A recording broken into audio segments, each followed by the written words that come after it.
Alors la Croix-Rouge française est née en 1864, Croix-Rouge en France, mais la Croix-Rouge en tant que mouvement est quelque peu antérieure. Elle est née sur le champ de bataille de Solferino en 1859, où la France et l'Autriche combattaient.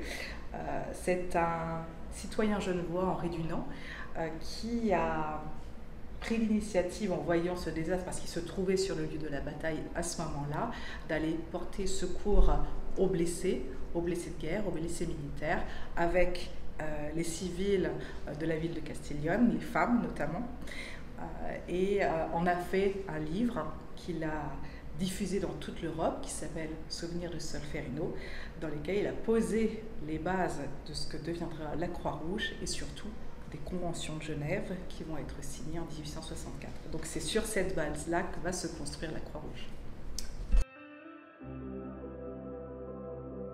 Il est évident, en fait, pour tous, en 1914, que des femmes civiles vont venir secourir les soldats blessés.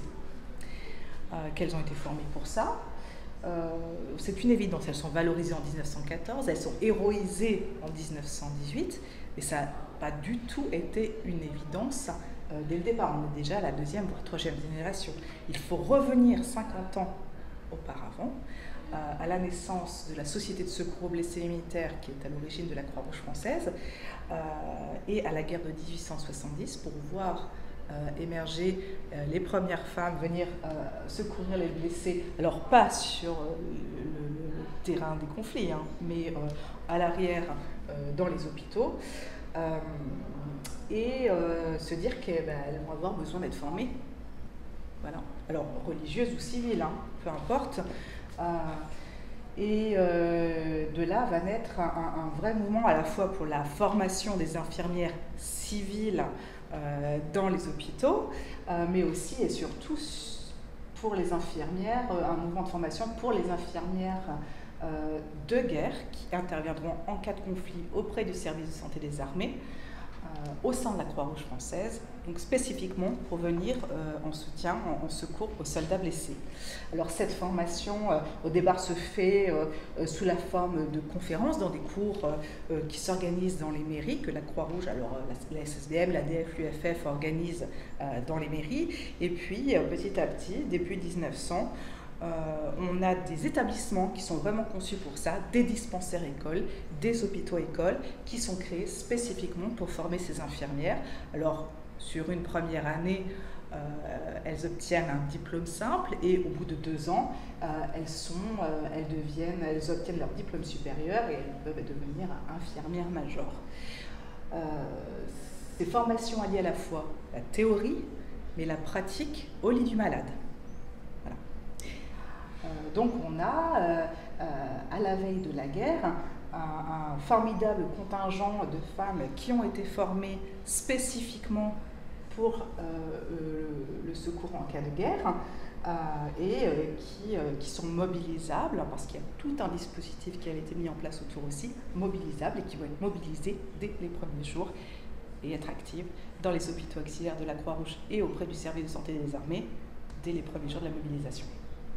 Pour vous donner une idée du dispositif de formation, ne serait-ce qu'au sein de la Société de secours aux blessés militaires, il faut se dire qu'en 1914, elle dispose sur tout le territoire de 70 dispensaires écoles qui forment des infirmières, en plus des cours qui ont lieu au sein des comités locaux.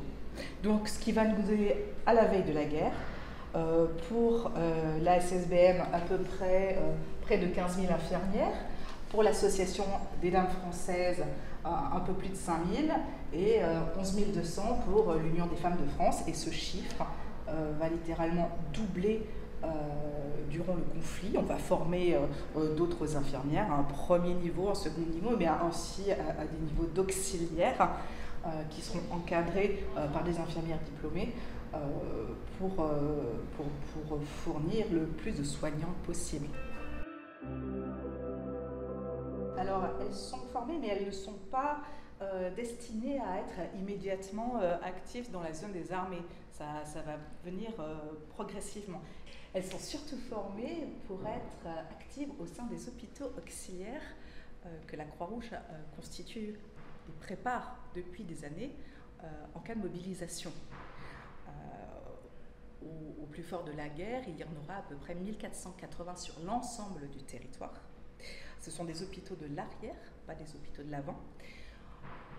Et elles sont attachées dès avant la guerre, lorsqu'elles ont fait la formation, elles ont signé un engagement et ont été attachées à un hôpital auxiliaire spécifiquement. Et puis, il y a celles qui vont être demandées par les armées, qui vont aller au plus près du front, dans les ambulances chirurgicales par exemple, jusqu'à Salonique, jusqu'en Roumanie, aux côtés du SSA. Elles qui sont les plus aguerries. On n'en voit pas des novices, des néophytes sur ces terrains-là, qui, elles, sont vraiment au plus près du pire, on va dire.